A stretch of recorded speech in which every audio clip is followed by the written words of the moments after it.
Take point के संजीवनी batch में आप सभी का स्वागत है। यहाँ हम पॉलिटेक्निक के प्रीवियस ईयर क्वेश्चन का चैप्टर वाइज डिस्कशन करते हैं। आज हमारा 9वां क्लास है। इससे पिछले क्लास में हम लोग साउंड वेव का थ्योरी पार्ट डिस्कस किए। आज हम लोग प्रीवियस ईयर जो 1982 से लेकर 2021 तक क्वेश्चन आए हुए हैं उसको हम लोग आज डिस्कस करेंगे। स्टूडेंट का अगर कुछ डाउट हो या फिर कुछ कहना चाहते हैं, कुछ सुझाव हो, कमेंट बॉक्स में लिख सकते हैं। स्टूडेंट जो है अपना कॉपी कलम लेके को पहले क्वेश्चन बनाने का कोशिश करें, उसके बाद जो है अगर नहीं होता है तो फिर हम उसको डिस्कस करेंगे, फिर उसको देखें। तो हम लोग स्टार्ट करते हैं। क्वेश्चन नंबर 1, एक ध्वनि तरंग की आवृत्ति 1000 हर्ट्ज है और तरंग दैर्घ्य 34 सेंटीमीटर है। इसे 1 किलोमीटर यात्रा करने में कितना समय लगेगा? तो क्वेश्चन में क्या क्या दिया हुआ है पहले उसको देखेंगे, उसके बाद जो है क्वेश्चन में दिया हुआ है फ्रीक्वेंसी, आवृत्ति दिया हुआ है। आवृत्ति कितना है?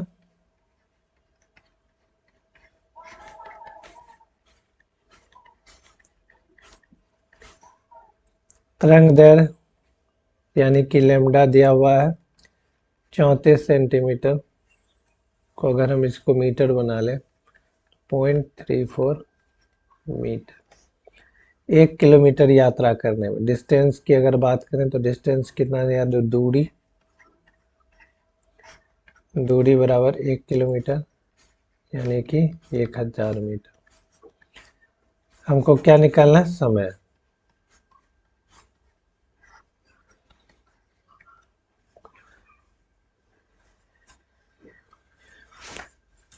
अब हम लोग जानते हैं कि वेग क्या हो जाएगा?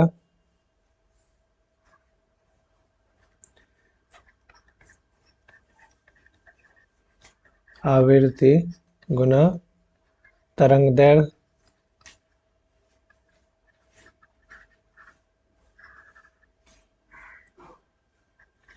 आवृत्ति कितना है? 1000.34 340 मीटर पर सेकेंड वेग आ गया। उसके बाद दूरी है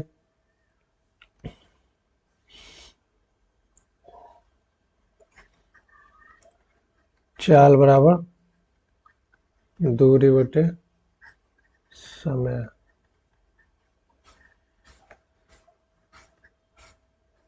इससे हम लोग समय निकाल लेंगे। दूरी दिया हुआ है, चाल हम लोग निकाल लिए हैं, फिर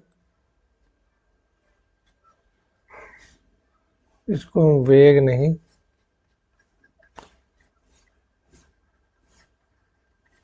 ध्वनि की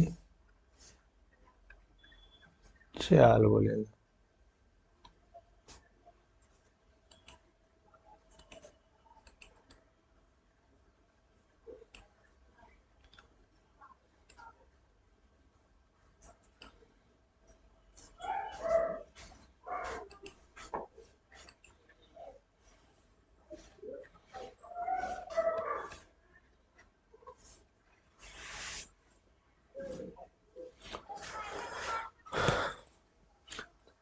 तो 340 इक्वल टू दूरी हो गया 1000 बटे समय। तो समय बराबर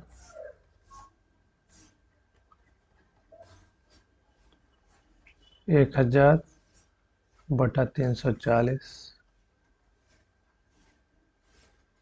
फिर आ जाएगा 2.94 सेकेंड यानी कि ऑप्शन डी। क्वेश्चन में सबसे पहले हम लोग क्या फाइंड आउट किए कि क्या क्या दिया हुआ है। मीन्स फ्रीक्वेंसी दिया हुआ है, तरंग दैर्घ्य दिया हुआ, उससे हम क्या किए? ध्वनि की चाल निकाल लिए।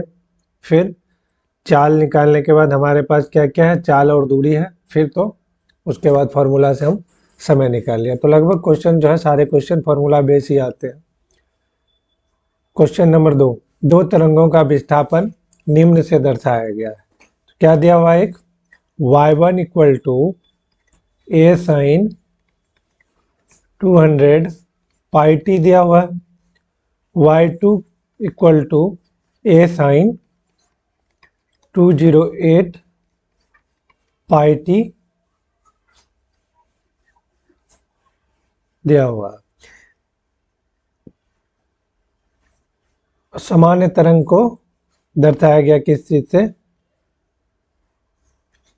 y equal to a sine 2 pi nu t. इसमें ये क्या है? आयाम है। ये क्या है? आवृत्ति है। और इसकी अगर बात करें तो टाइम है, समय है। तो यहाँ पे पूछ रहा है कि उपयुक्त दोनों तरंगों को एक साथ ध्वनित किया जाता है तब हम पाएंगे। तो इसमें ऑप्शन है प्रति सेकंड विस्पंद, प्रति सेकंड 4 विस्पंद, अनुनाद, विनाशकारी व्यतिकरण। तो यहाँ अगर हम बात करें तो विस्पंद या बीट किसे कहते हैं? विस्पंद। विस्पंद मेनली होता क्या है कि अगर हम समान फ्रीक्वेंसी वाले दो ध्वनि तरंग को एक साथ जो है उत्पन्न करेंगे तो ध्वनि तीव्रता में होने वाले उतार चढ़ाव को क्या बोलते हैं हम लोग? बीट कहते हैं। फ्रीक्वेंसी उसका सेम लगभग समान होना चाहिए। अगर हम दोनों को एक साथ उत्पन्न करेंगे तो ध्वनि में जो उतार चढ़ाव होगा उसी को हम क्या बोलेंगे? बीट या विस्पंद बोलेंगे। तो हम लोग विस्पंदों की संख्या बराबर हम लोग पढ़ चुके हैं, क्या फॉर्मूला पढ़े थे? विस्पंदों की संख्या बराबर न्यू1 माइनस न्यू2, मतलब एक का आवृत्ति माइनस दूसरे वेव का आवृत्ति। तो इस फॉर्मूला पे ही ये क्वेश्चन है। तो यहाँ पे हम क्या देख रहे हैं कि इस वाले पार्ट को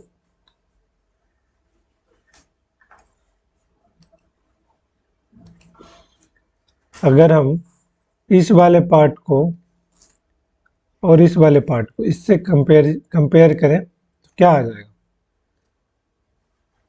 200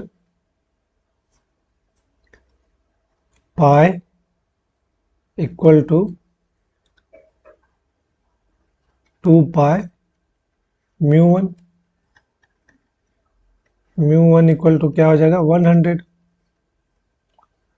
और 208 पाई equal to 2 pi म्यू2।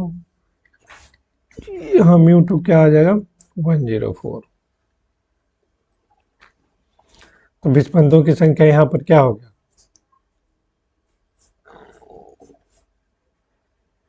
104 minus 100 equal to 4। तो प्रति सेकंड का कितना विस्पंद आ जाएगा? 4। Option B.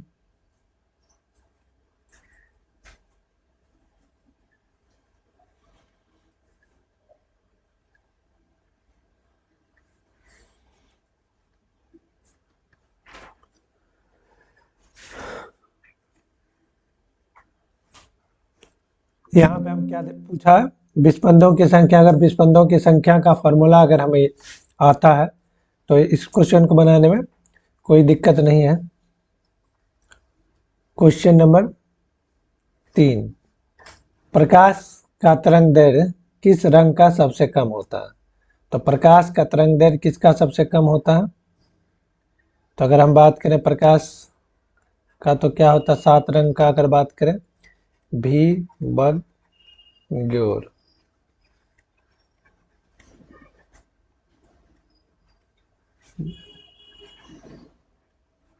वॉयलेट, ये आ गया इंडिगो, ये आ गया ब्लू, ये आ गया ग्रीन,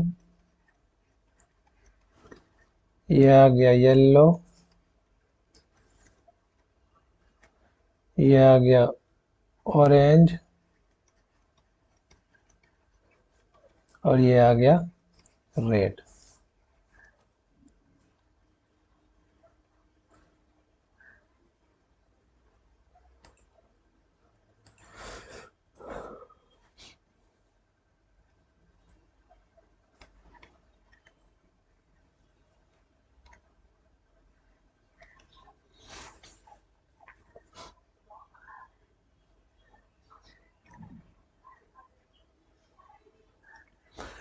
प्रकाश का तरंग दैर्घ्य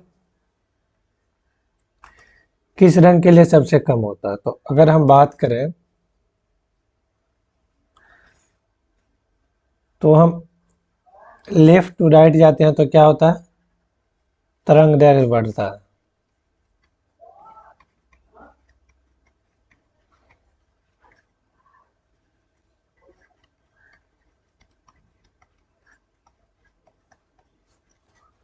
और राइट टू लेफ्ट में आवृत्ति।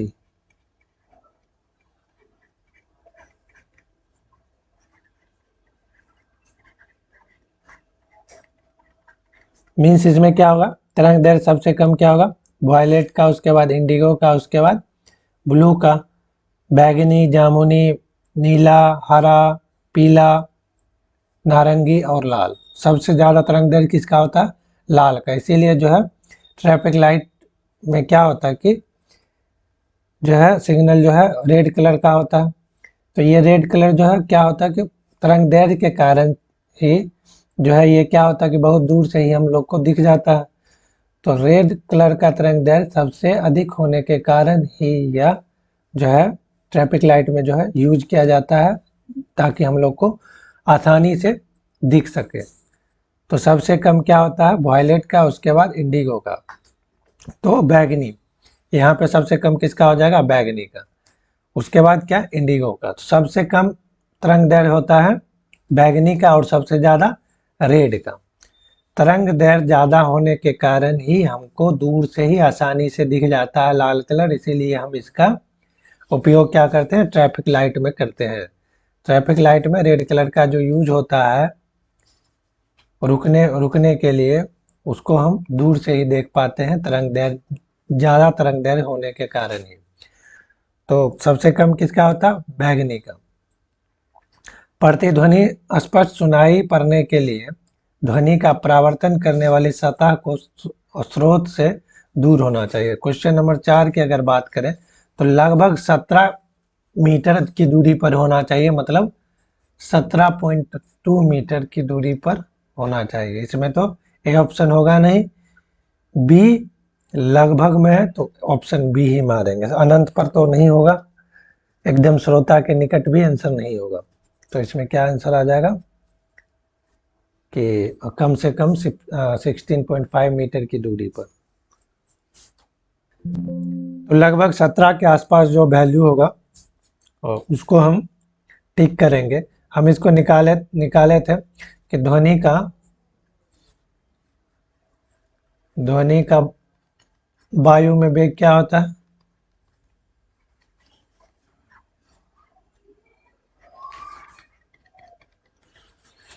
344 मीटर पर सेकेंड के आसपास होता है। और प्रतिध्वनि सुनाई देने के लिए समय अंतराल कितना? साफ प्रतिध्वनि सुनने के लिए समय अंतराल कितना हो जाएगा? 0.1 सेकेंड। अगर हम यहाँ से दूरी की बात करें तो चाल गुना समय बराबर, यहाँ पे कितना आंसर आ गया? 34.4। यहाँ पे प्रतिध्वनि क्या होता है, किसी सतह में टकराने के बाद जो है रिवर्स में हमारे पास आता है। अगर यहाँ पे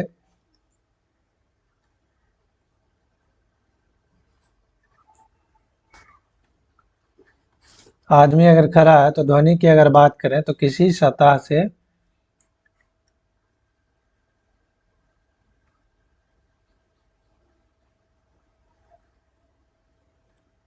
से टकराने के बाद आएगा।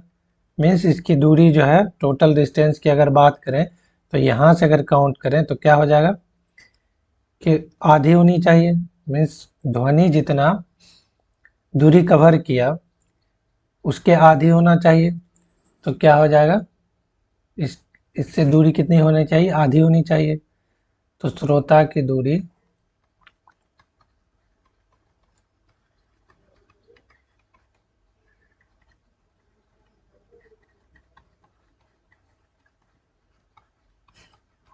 Seventeen point two. तो यहाँ पे एक ये भी क्वेश्चन पूछा जाता है, साफ प्रतिध्वनि सुनने के लिए समय अंतराल 0.1 सेकेंड। 0.1 सेकेंड से हम लोग इस तरह से निकाले थे। तो यहाँ पे बी ऑप्शन होगा। एक दोनों सिरों पर खुले पाइप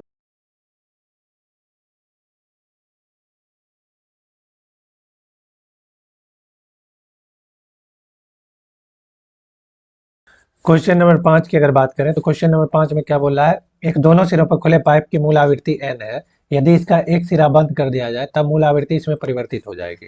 तो दोनों सिरा खुला हुआ है और इतनी ही लंबाई का एक पाइप है जिसका एक सिरा हम लोग बंद कर दिए। तो इसमें क्या हो रहा है, इसमें ध्वनि का जो वेव है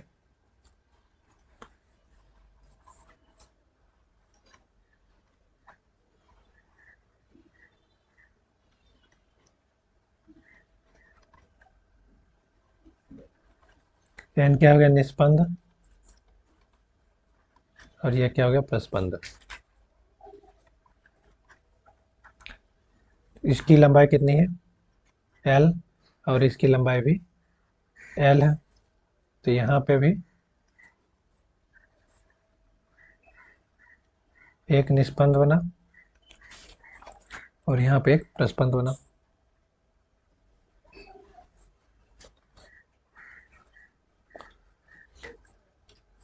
अगर हम बात करें साउंड वेव की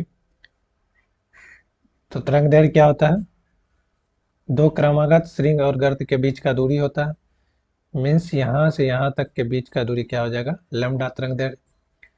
और दो, एक निस्पंद और एक प्रस्पंद, मतलब निस्पंद कहाँ पे बन रहा है, यहाँ पे, और प्रस्पंद यहाँ पे। तो इस दोनों के बीच की दूरी कितना होता है, एक निस्पंद और प्रस्पंद के बीच का दूरी λ/4 होता है, मतलब तरंग दैर्घ्य का 1/4 होता है। तो इसका हम यहाँ से यहाँ λ/4 और यहाँ से यहाँ तक क्या जाएगा, λ1/4। यहाँ से यहाँ तक का बीच का दूरी कितना हो जाएगा, λ2/4। अगर हम बात करें यहाँ पे L इक्वल टू कितना हो जाएगा, L इक्वल टू λ1/4 जोड़ λ1/4।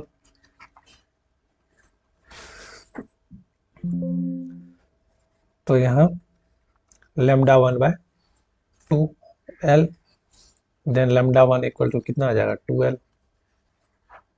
और यहाँ की बात करें तो L इक्वल टू λ2/4, λ2 क्या क्या हो गया, 4L हो गया।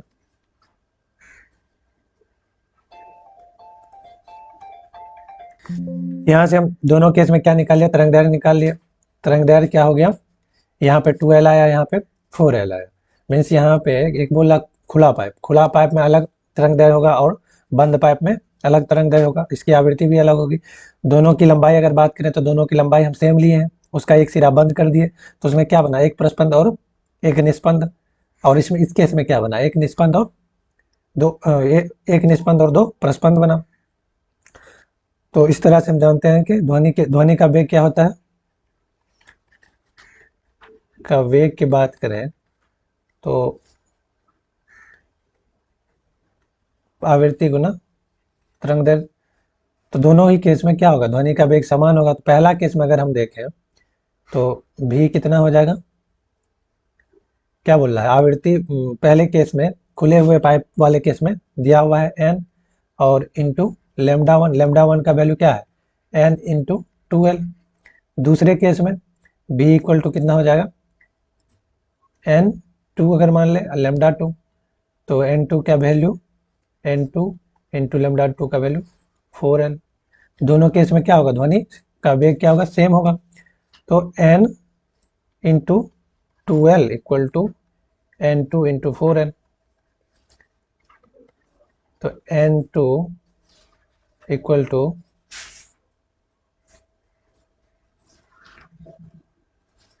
n2 यानी कि n2 इक्वल टू क्या आ जाएगा n into 2l by 4l equal to n by 2। यहाँ पे आंसर क्या आ जाएगा, सी। यहाँ पे हम ऐसे भी देख सकते हैं कि अगर तरंग दैर्घ्य दोगुना हुआ तो क्या हो जाएगा, फ्रीक्वेंसी हाफ हो जाएगा। तरंग दैर्घ्य अगर दोगुना हुआ तो फ्रीक्वेंसी हाफ हो जाएगा। इतना ज़्यादा कैलकुलेशन करने की ज़रूरत नहीं है। हम लोग क्या देखेंगे कि तरंग दैर्घ्य जो है दोनों एक दूसरे का क्या होता है, व्युत्क्रमानुपाती होता है, तरंग दैर्घ्य और आवृत्ति। तो तरंग दैर्घ्य यहाँ पे क्या हम देख रहे हैं कि दोगुना हुआ, तो इस फर्स्ट वाले केस से सेकेंड वाला केस कितना है, दोगुना है। सेकेंड वाले केस का आवृत्ति क्या हो जाएगा, इसकी आवृत्ति का आधा हो जाएगा। तो ऑप्शन सी सही है। अगर हम आगे की क्वेश्चन का बात करें, क्वेश्चन नंबर 6 का, क्वेश्चन नंबर 6 में क्या है, इसमें विस्पंद निकालना है। तो विस्पंद निकालने के लिए हम लोग क्या देखे थे कि 𝜇1 माइनस 𝜇2 मतलब आवृत्ति, पहले का आवृत्ति से घटा देंगे दूसरे का आवृत्ति। कहने का मतलब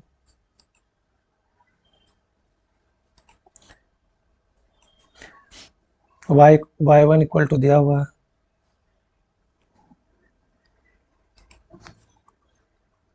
है ना, यहाँ पे दिया हुआ y1 इक्वल टू दिया हुआ a साइन 100 2πt और y2 भी दिया हुआ है a साइन 104 इंटू 2πt।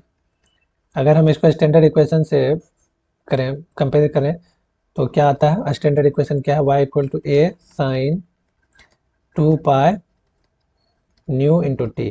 तो न्यू क्या है, आवृत्ति, ए क्या है, आयाम। तो पहले का आवृत्ति कितना आ जाएगा, टू, कंपेरिजन करें स्टैंडर्ड इक्वेशन से, इक्वेशन फर्स्ट को अगर कंपेरिजन करें और सेकंड को कंपेरिजन करें, तो पहले का आवृत्ति कितना आ जाएगा,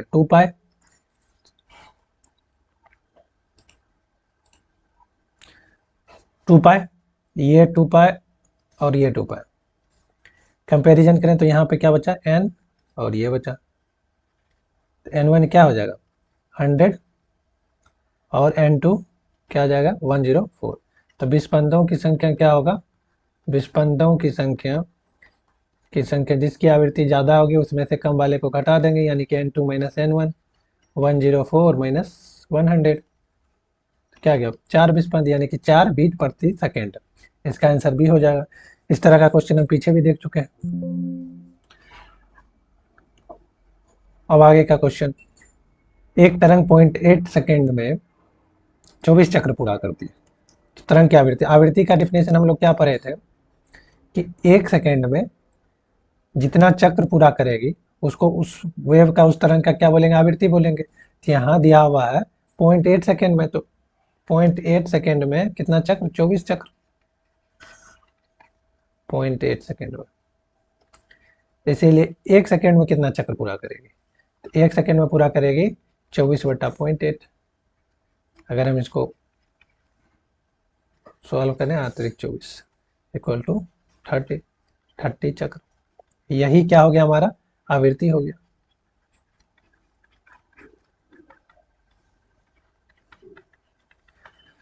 आवृत्ति का हम लोग डिफिनीशन क्या पढ़े थे कि 1 सेकेंड में जितना चक्र पूरा करेगी उसे उस तरंग का क्या बोलेंगे, आवृत्ति बोलेंगे। तो 0.8 सेकेंड यहाँ पे दिया हुआ 24 चक्र, तो हम लोग क्या करेंगे, उससे 1 सेकंड का निकाल लेंगे, 1 सेकंड में जितना चक्र पूरा करेंगे वही उस तरंग का क्या हो जाएगा, आवृत्ति हो जाएगा।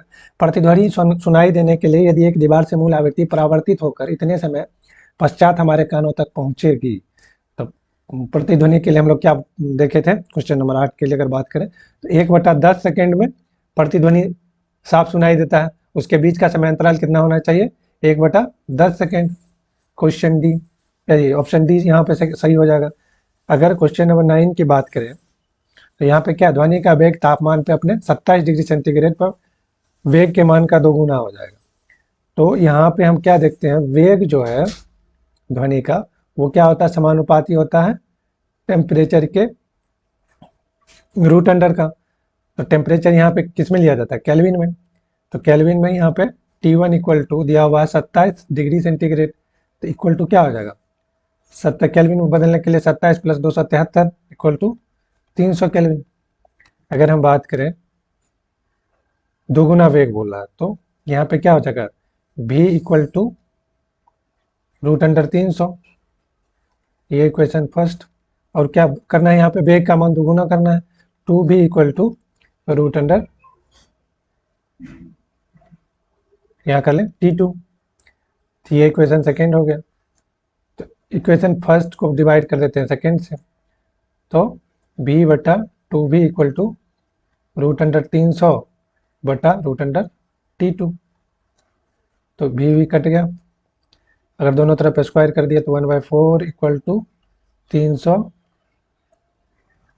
बटे T2, तो T2 इक्वल टू क्या आ गया, 1200 डिग्री सेंटीग्रेड। अगर हम इसको केल्विन में कन्वर्ट करते हैं तो क्या करेंगे, 273 से माइनस कर देंगे, 273 से माइनस कर देंगे तो कितना आ जाएगा, ऑप्शन ए 927 डिग्री सेल्सियस। यहाँ पे आंसर किस चीज़ में आया, केल्विन में। हमको आंसर निकालना है डिग्री सेंटीग्रेड में, तो डिग्री सेंटीग्रेड में निकालने के लिए हम लोग क्या करेंगे, माइनस कर देंगे 273 से। तो इस तरह के क्वेश्चन में हमेशा जो है यूनिट का ध्यान रखेंगे कि जो है यहाँ पे टेम्परेचर किस में दिया जाता है, केल्विन में लिया जाता है। जब सॉल्व करेंगे केल्विन में, ऑप्शन देख रहे हैं यहाँ डिग्री सेंटीग्रेड में, फिर तो हम क्या करेंगे, केल्विन को डिग्री सेंटीग्रेड कन्वर्ट कर देंगे। आगे का क्वेश्चन देखते हैं। मानव आंख को दिखने वाला प्रकाश तरंग दे रहे हैं, तो मानव दृश्य प्रकाश की अगर बात करें तो क्या था, मानव दृश्य, मानव नेत्र को दिखने वाला प्रकाश का तरंग दैर्घ्य, हम लोग पिछले क्लास में देख चुके हैं इसको, कितना होता है, 3800 एंगस्ट्रॉम से 7400 एंगस्ट्रॉम होता है। तो इसके बीच में क्या है, कौन सा, एंगस्ट्रॉम मतलब 10⁻⁻10, एंगस्ट्रॉम का मतलब 10⁻⁻10 मीटर, और नैनो का मतलब क्या होता है, 10⁻⁹ मीटर। तो यहाँ पे एक निकाल दिया तो 380 नैनोमीटर से 740 नैनोमीटर, इसके बीच में कौन सा ऑप्शन है, ऑप्शन सी। प्रतिध्वनि स्पष्ट सुनाई पड़ने के लिए इसको हम देख ही चुके, ऑप्शन बी। दो ध्वनि के बीच व्यतिकरण, व्यतिकरण तब हो सकता है जब, व्यतिकरण मीन्स इंटरफेरेंस, इंटरफेरेंस कब होगा, जब उसकी फ्रीक्वेंसी सेम होगी, जब उसकी फ्रीक्वेंसी सेम होगी तो फिर व्यतिकरण होगा, मतलब ऑप्शन ए। ताप बढ़ने पर गैसीय माध्यम में ध्वनि का वेग, तो वेग का हम क्या देखे थे, समानुपाती होता है किसका, परम ताप का। यहाँ परम ताप, परम ताप क्या आता है, केल्विन में, यानी कि be directly proportional T, T यहाँ पे हमेशा क्या रहेगा, केल्विन में होगा, केल्विन में होगा। तो ताप बढ़ने पर क्या होता है, ध्वनि का वेग बढ़ता है। मीन्स ताप अगर बढ़ाएंगे, पहले पहले अगर था 2 केल्विन और फिर 4 केल्विन कर देंगे, तो फिर ये बढ़ रहा है, समानुपाती होता है, ताप बढ़ेगा तो फिर ध्वनि का वेग भी बढ़ेगा। अगला क्वेश्चन,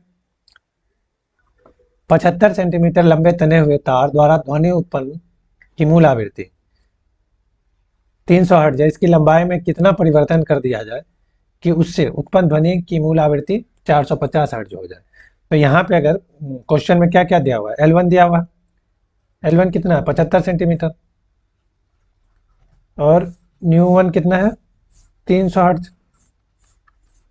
और न्यू टू दिया हुआ है कितना 450 हर्ट्ज। तो हमें निकालना है इसकी लंबाई यानी कि L2 निकालना, L2 क्या होगा इसको निकालना है। तो इसके लिए हम एक फॉर्मूला याद रखेंगे, फ्रीक्वेंसी का आवृत्ति का फॉर्मूला होता है रस्सी या तार द्वारा उत्पन्न आवृत्ति का जो फॉर्मूला होता है 1/2L इंटू 1/m। L क्या है लंबाई है, m क्या है मास है।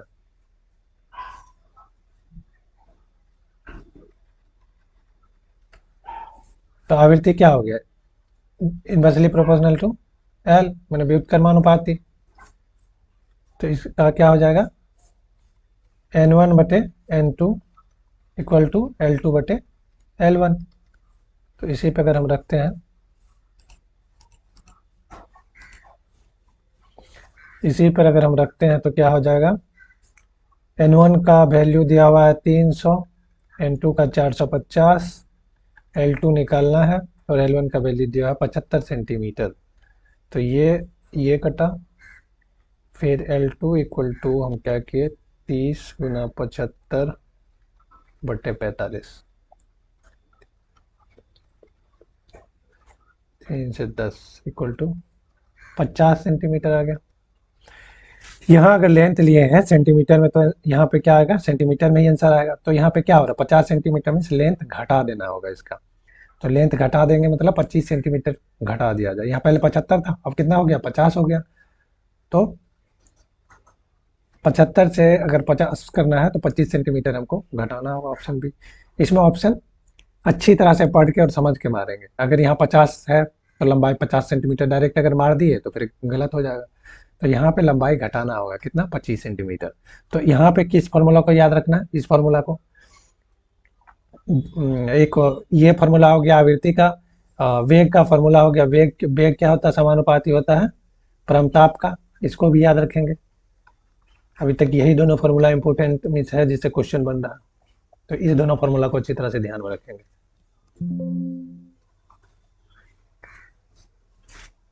क्वेश्चन नंबर 15,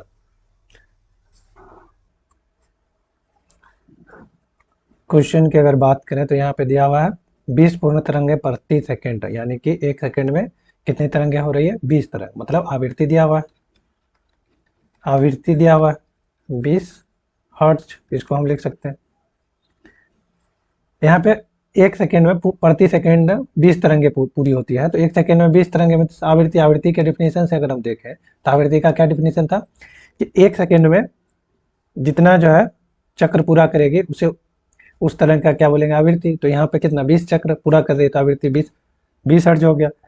यदि श्रृंग एवं उसके निकटस्थ गर्त के बीच की दूरी 30 सेंटीमीटर है। कहने का मतलब यहाँ पे क्या दिया हुआ है λ/2। क्रमागत श्रृंग और क्रमागत गर्त के बीच की दूरी को हम लोग क्या बोलते हैं। अगर हम बात करें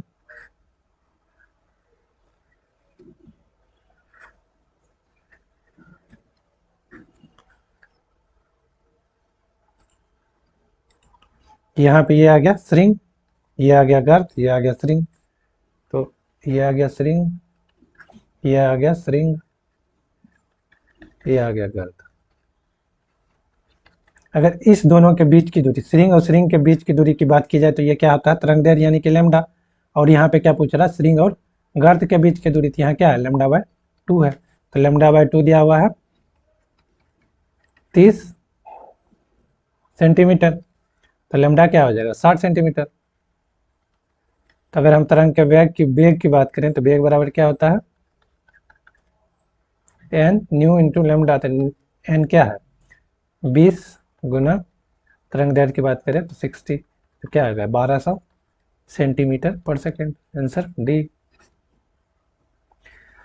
फोटोन की ऊर्जा का व्यंजक होता है फोटोन होता क्या है कि आइंस्टाइन ने इसके एनर्जी का एक फार्मूला दिया था। एनर्जी अगर हम लाइट का अगर बात करें तो लाइट को एक जिस तरह से हर एक जो है पदार्थ एक पार्टिकल से बना होता है, उसी तरह से क्या आइंस्टाइन ने बोला कि जो लाइट है क्या है फोटोन है, एक मतलब फोटोन से बना है लाइट। तो उसके सबसे सूक्ष्मतम कण यानी लाइट के सूक्ष्मतम कण को क्या बोला?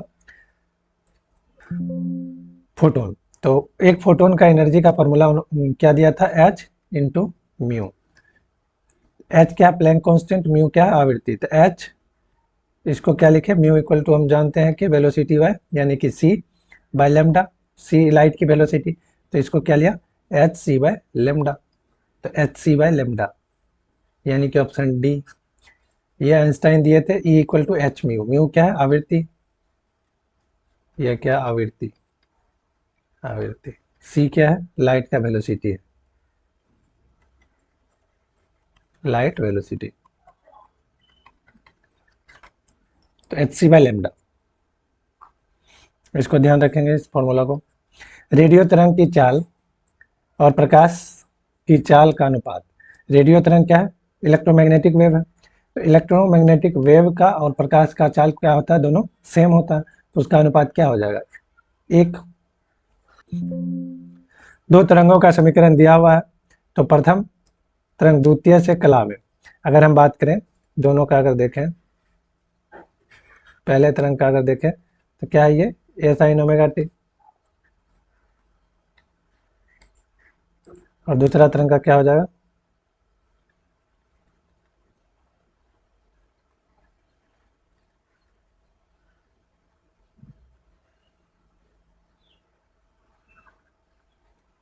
इस तरह से ये हो गया y2।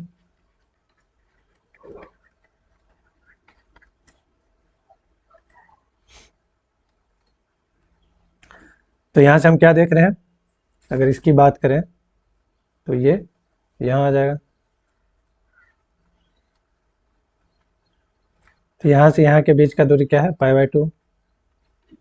यहाँ से यहाँ के बीच का दूरी π/2। तो प्रथम तरंग द्वितीय कला से क्या है? π/2 पीछे है। मीन्स ये वाला तरंग जो है रेड कलर से जो हम लिखे हैं, ये तरंग क्या हो रहा कि π/2 समय पहले शुरू हो रहा। अगर हम इस तरंग की बात करें y2 की, तो क्या हो रहा है? यहाँ से ये तरंग जो है y1 यहाँ से शुरू हो, 0 से शुरू हो रहा, लेकिन ये -π/2 से शुरू हो रहा y2। तो यहाँ पे क्या हो गया कि पहला तरंग दूसरे से क्या है? π/2 पीछे है। Option D. या फिर हम इसको इस तरह से भी लिख सकते हैं, y1 equal to a sine omega t. अगर मैथमेटिकली सॉल्व करें तो y2 equal to a cos omega t. Cos omega t को हम a sine π/2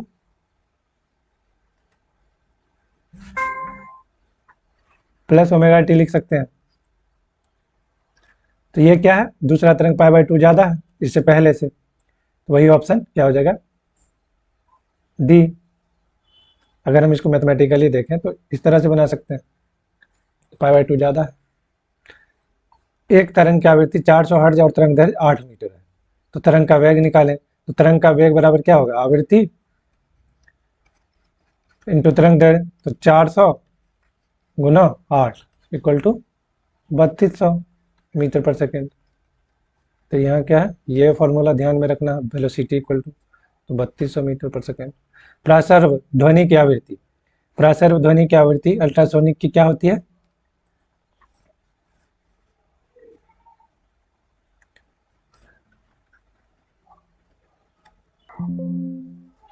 infrasonic, sonic, ultrasonic.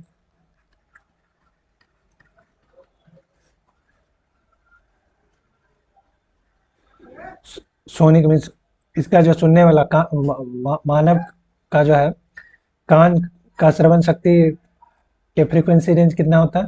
20 hertz से 20 किलो हर्ट्ज, मैंने 20,000 हर्ट्ज।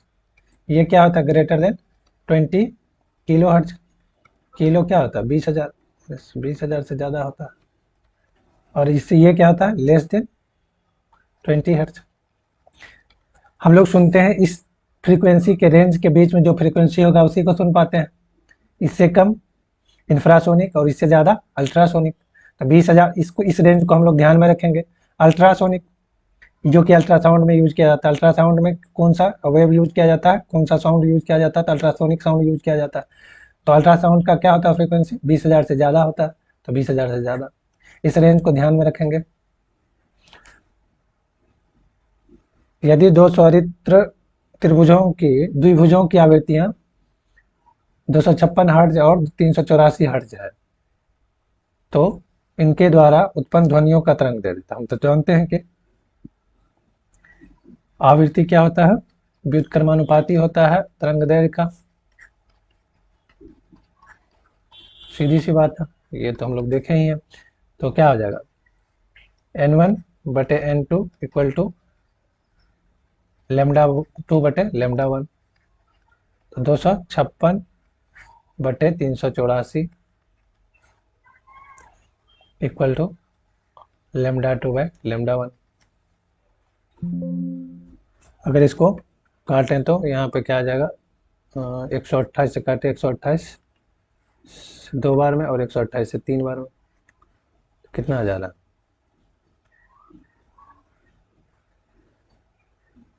तो लेमडा 2 बाय लेमडा 1 आ जा रहा है 2/3, तो लेमडा 1 बाय लेमडा 2 कितना आ जाएगा, 3/2, यानी कि ऑप्शन बी।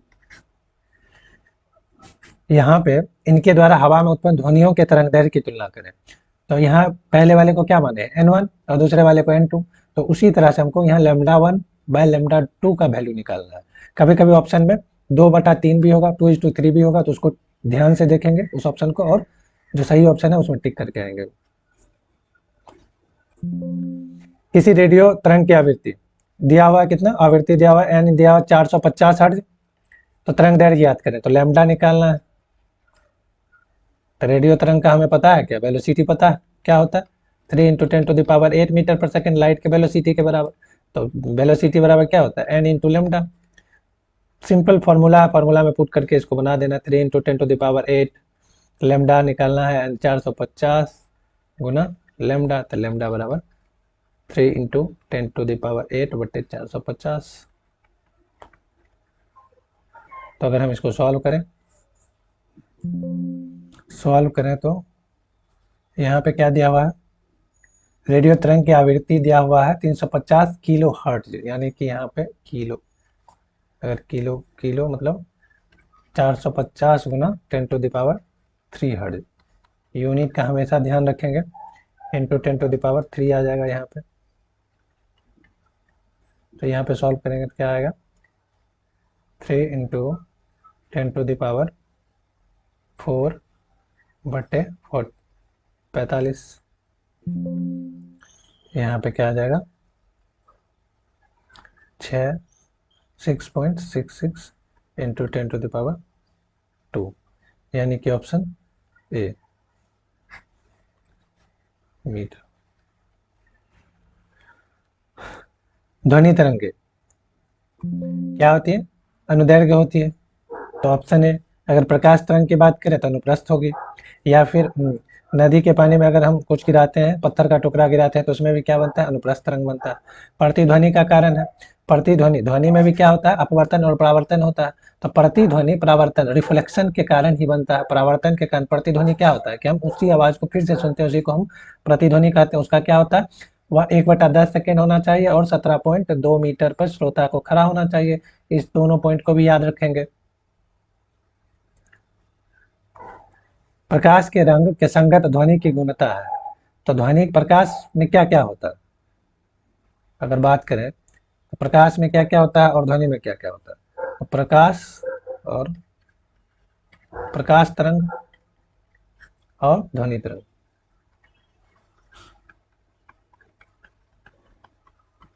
एम्पलीट्यूड होता है, आयाम होता है, सही है। अनुनाद रेजोनेंस भी होता है, तरंग दैर्घ्य, दोनों का तरंग दैर्घ्य भी होता है। लेकिन तारत्व की बात करें तो तारत्व में क्या होता है कि तारत्व जो है पिच केवल ध्वनि में होता है, मतलब साउंड वेव में ही केवल पिच होता है, वो जो कि फ्रीक्वेंसी पे डिपेंड करता है। तो यहाँ पे क्या आंसर हो जाएगा, तारत्व। प्रकाश तरंग में हम लोग तारत्व की बात नहीं करते हैं। प्रकाश के निम्नलिखित रंगों में से किसकी न्यूनतम तरंग दैर्घ्य है, तो न्यूनतम तरंग दैर्घ्य क्या बोले थे हम लोग, पहले होगा बैगनी का, फिर जामुनी का, फिर हो जाएगा नीला यानी कि ब्लू का। भी बग्योर। इधर से इधर क्या होता है, तरंग दैर्ध्य बढ़ता है। तो न्यूनतम पूछा तो सबसे न्यूनतम बैगनी का, फिर इंडिगो का, फिर ब्लू का, ब्लू यानी कि नीला, नीला का। उसके बाद है हमारा हरा है, उसके बाद क्या है, पीला है, उसके बाद रेड है, सबसे ज्यादा तरंग दैर्ध्य रेड का। एक आदमी की आवृत्ति 150 हर्ट्ज है और तरंग की लंबाई 2 मीटर। यदि एक बच्चे के तरंग की लंबाई 4 मीटर हो तो तत् तत्संबंधी आवृत्ति होगी। हम लोग आवृत्ति का एक फॉर्मूला देखे थे, आवृत्ति equal to 1/12 root under 1/m। तो n क्या हो गया, इन्वर्सली प्रोपोर्शनल हो गया लेंथ का आवृत्ति। तो n1/n2 इक्वल टू L2/L1। अगर बात करें n1 की तो कितना है 150, n2 L2 कितना है, L2 है 4 मीटर और 2 मीटर L1 है। तो n2 बराबर 2, n2 बराबर क्या आएगा 75 हर्ट्ज। यहाँ पे क्या हुआ, लेंथ बढ़ाने पर क्या होगा, आवृत्ति घटेगा। इस चीज से हम लोग देखते हैं कि व्युत्क्रमानुपाती मीन्स लेंथ अगर दोगुना होगा तो क्या होगा, फ्रीक्वेंसी आधा हो जाएगा। तो लेंथ यहाँ पे क्या हो रहा है, दोगुना हो रहा है, तो फ्रीक्वेंसी आधा हो जाएगा। तो इस फॉर्मूला पे हम लोग 2 सवाल देख चुके हैं। तो फिर आगे का क्वेश्चन देखते हैं। किसी ध्वनि का तरंग दैर्ध्य 500 सेंटीमीटर तथा आवृत्ति 66 कंपन पर सेकेंड है, तो ध्वनि का वेग, आवृत्ति दिया हुआ है 66 और तरंग दैर्ध्य की बात करें तो 500 सेंटीमीटर यानी कि 5 मीटर। यहाँ पे ऑप्शन हम क्या देख रहे हैं कि मीटर पर सेकेंड, सेंटीमीटर पर सेकेंड दोनों में है। तो हम लोग मीटर पर सेकेंड में ही इसको क्वेश्चन को सॉल्व कर रहे हैं। b equal to n into lambda. तो क्या हो गया, n कितना है 66 into 5 equal to 330 metre per second. 330 metre per second, option B. यहाँ पे हमेशा यूनिट का ध्यान रखें, किसी भी न्यूमेरिकल में हम लोग हमेशा यूनिट का ध्यान रखेंगे। यूनिट अगर गलत हुआ तो फिर सारा कॉन्सेप्ट आते हुए भी हम गलत ऑप्शन चूज करके 0 मार्क्स लेके आएंगे। तो यूनिट का हमेशा ध्यान रखेंगे। एक सौरित्र को पानी में कंपित कर अनुप्रस्थ तरंगें उत्पन्न करते हैं। पानी के कणों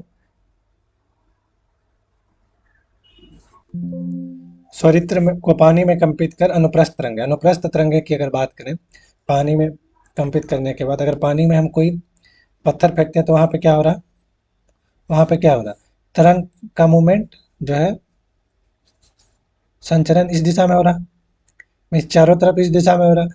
लेकिन इसका अगर तरंग को देखें तो क्या हो रहा है कि ऊपर नीचे जा रहा है, यहाँ पे ऊपर फिर नीचे, फिर ऊपर फिर नीचे, फिर ऊपर फिर नीचे, फिर ऊपर, इस तरह का देख रहे हैं हम लोग। तो संचरण से क्या हो रहा है, यहाँ पे दोनों के बीच का कोण क्या हो रहा है, कंपन की दिशा, कंपन क्या हो रहा है, ऊपर हो रहा है, मीन्स 90 डिग्री का बन रहा है। कंपन और संचरण, कंपन और संचरण की बात करें,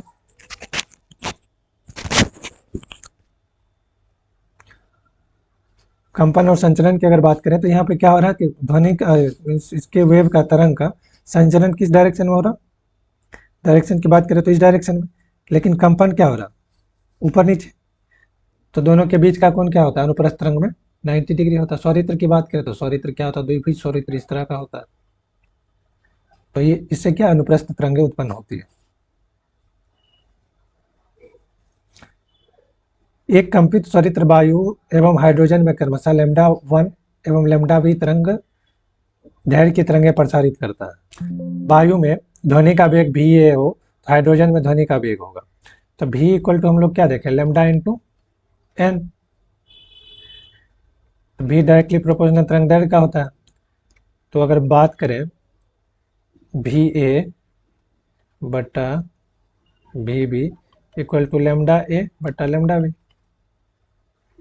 हमें क्या निकालना, vb। हाइड्रोजन में ध्वनि का वेग vv है, तो vv बराबर क्या हो जाएगा, va इंटू लैम्डा v बटे लैम्डा a। तो लैम्डा v बटा लैम्डा a यानी कि ऑप्शन डी यहाँ पे इसी फॉर्मूला से हम लोग इस क्वेश्चन को बनाए।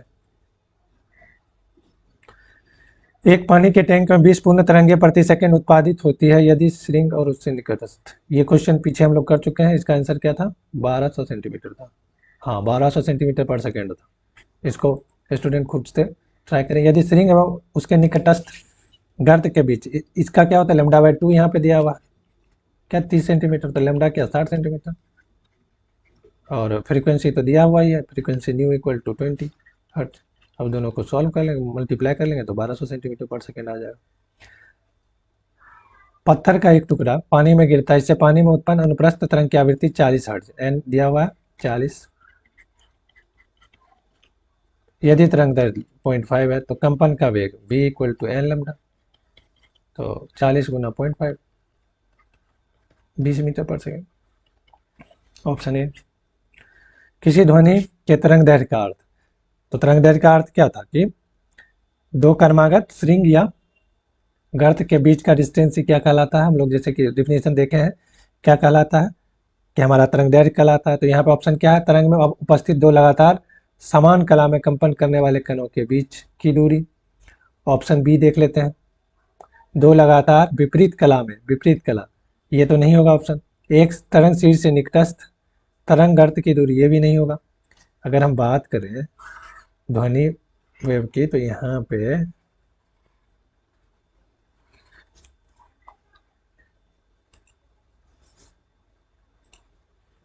पे क्या होगा? श्रिंग, यहाँ पे श्रिंग और यहाँ पे गर्त। तो इस दोनों के बीच के दूरी को हम लोग क्या बोलते हैं? तरंग दैर्ध्य। तो तरंग में उपस्थित दो लगातार क्रमागत समान कला में कंपन करने वाले कणों के बीच की दूरी, तो ये तो नहीं होने वाला। ये सॉरी दो लगातार समान कला मतलब श्रिंग और श्रिंग के बीच का दूरी, तो ये यही क्या होता है? तरंग दैर्ध्य होता है। तो ऑप्शन ए यहाँ पर सही है। ऑप्शन बी देख लेते हैं, तरंग में उपस्थित दो लगातार विपरीत कला मतलब श्रिंग और गर्त के बीच की दूरी, ये तो क्या होता है? λ/2 होता है। एक तरंग शीर्ष λ/2, तरंग शीर्ष से निकटस्थ तरंग गर्त की दूरी, तो शीर्ष और तरंग ये भी λ/2 होगा। एक तरंग शीर्ष से निकटस्थ गर्त की दूरी, ये भी नहीं होगा। तरंग माध्यम में निकटस्थ संपीड़न और विरलता के बीच की औसत दूरी, मीन्स ये हो गया सघनता, ये क्या चीज को करता है? विरलता को रिप्रेजेंट करता है।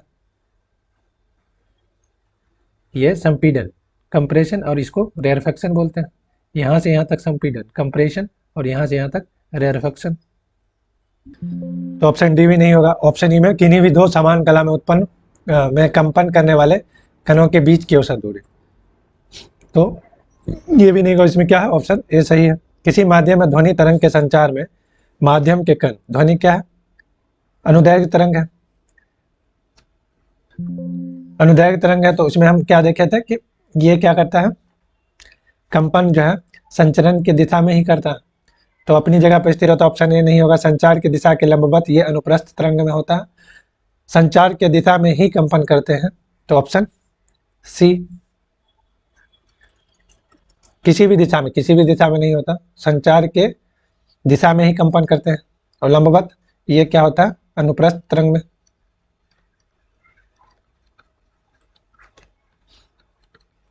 Option C. तरंग दैर्घ्य बढ़ने पर अपवर्तनांक, ऑप्शन ए है बढ़ता है, घटता है, अपरिवर्तित रहता है, पहले बढ़ता है फिर घटता है, इनमें से कोई नहीं।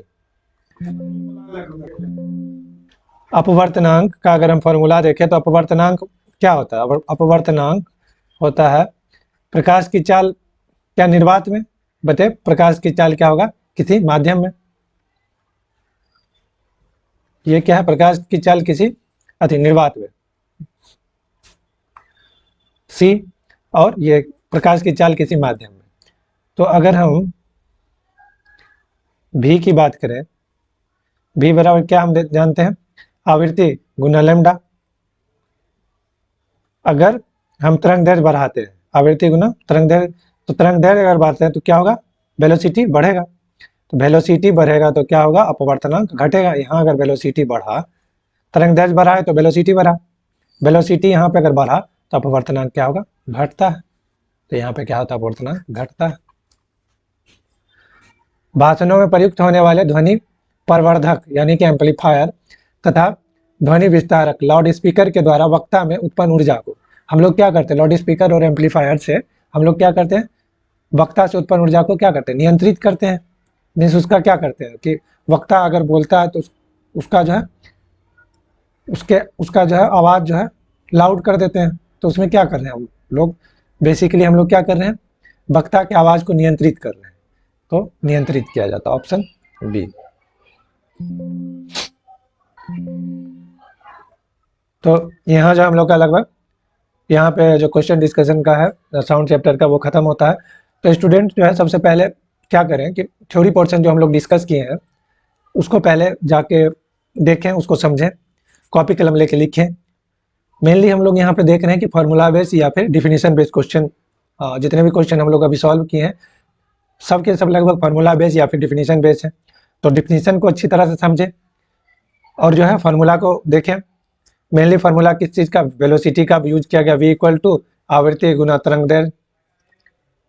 एक आवृत्ति का फार्मूला हम लोग देखें क्या, 1/2L √(1/m).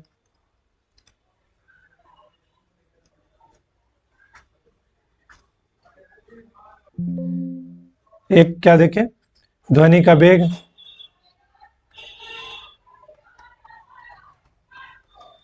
क्या समानुपाती होता है परमताप का। ध्वनि एक क्या है, अनुदैर्घ्य तरंग है। लगभग इसी 3-4 फार्मूला पे बेस करके सारा क्वेश्चन सॉल्व हुआ है। तो हम लोग यहीं पे इस चैप्टर का डिस्कशन समाप्त करते हैं। अगले क्लास में हम लोग एक नया चैप्टर शुरुआत करेंगे। उसका फिर पहले थ्योरी पोर्शन, थ्योरी देखेंगे, फिर उसके बाद क्वेश्चन आंसर सॉल्व करेंगे। तो स्टूडेंट हमेशा कॉपी कलम लेके जो है अपने से लिखने का प्रयास करें, उससे स्टूडेंट को ज़्यादा फायदा होगा। तो हम लोग यहीं पर क्लास ख़त्म करते हैं। धन्यवाद।